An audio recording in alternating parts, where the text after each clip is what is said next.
how these kind of events are more important than ever, because like bringing together people, that's where the true magic happens. So today we're here with Niclas Englert. How are you? Very good, thank you. Very good. Okay, so to dive right in, you are the co-founder of Q Summit at the University of Mannheim, which is an event a lot like IdeaLab, I think. What inspired you to found an event? I mean, we knew about IdeaLab. We also knew about Start Summit, and being in Mannheim and it calling itself one of the more renowned business universities in the DACH region, we thought that cannot really be happening without talking about the venture and the startup ecosystem, and we want to facilitate that.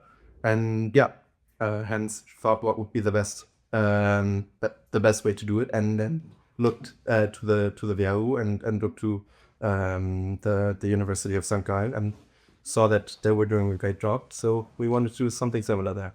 Very cool. So now I don't know how much you've seen of IdeaLab now, but now that you have the direct comparison and maybe you know a little bit about IdeaLab, how would you say they compare, or what are like the differences between the two is? I think IdeaLab is a lot more compact in a way. I've met a lot of really interesting people here, which was amazing.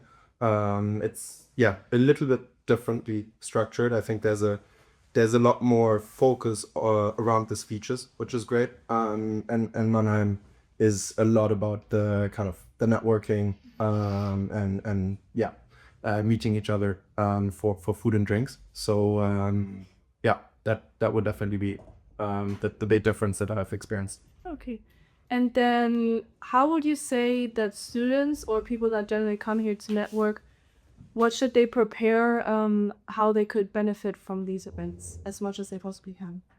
I think, as always, and in my job, I go to a lot of conferences. It's always about the preparation and figuring out what you want to achieve there, which type of people do you want to meet, and what do you want from them, and kind of preparing that will definitely set you off to, and then be proactive at the conference. I think that's something that I'm still struggling with, going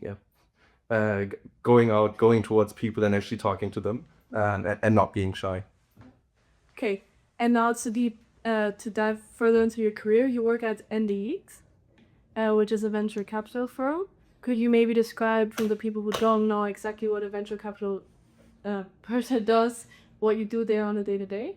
Yeah, so I mean, our job is generally to manage financial assets of our investors and invest those into startups, and that is what my daily job is. So I'm speaking with a lot of inspiring founders, looking at their companies, given that we're investing not in the very, very early stages and the companies do already have some revenues. It's also quite some financial analysis, and then pushing towards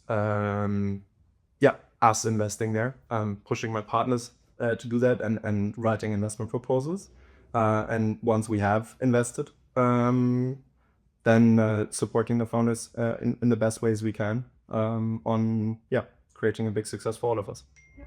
And then maybe also a question that's interesting for startup founders that are listening to this. How would you say you choose the founders? Is there anything that especially differentiates them where you're more willing to partner up with them? I think the most important trait for us and founders is definitely the drive. It's going to be an up and down for a long time. So we need to have founders that have strong endurance, and that have strong drive and intrinsic motivation to build something big, and also go through the downfalls, which definitely will happen at one point. Okay. And then to finish it off, I would like to ask a general question. Maybe students that are interested in venture capital, or maybe pursuing a path later on. What advice would you give them in terms of what skills they might need or practical experience? So I think it's a threefold of skills. The one part is the analytical part. It's a lot about pattern recognition. Building up experience for me over the past few years was learning what's working and what's not, and recognizing that in companies that I'm looking at. The second part is the social aspect. It's a people's business, and you need to treat it that way.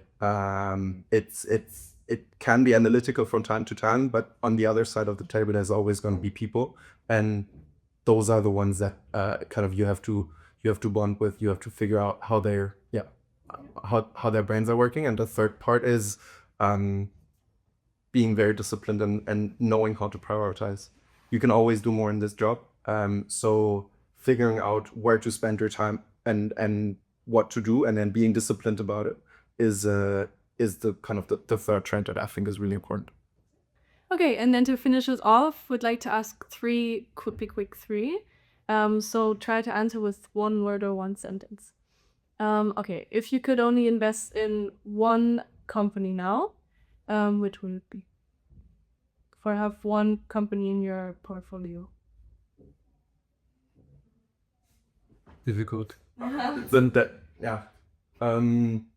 Whether it's one company, I don't know, but I would definitely invest into a software for the deskless workforce, because it's an absolutely underrepresented category, and we're definitely going to see multiple unicorns outside of within Europe that are building something for the deskless workforce.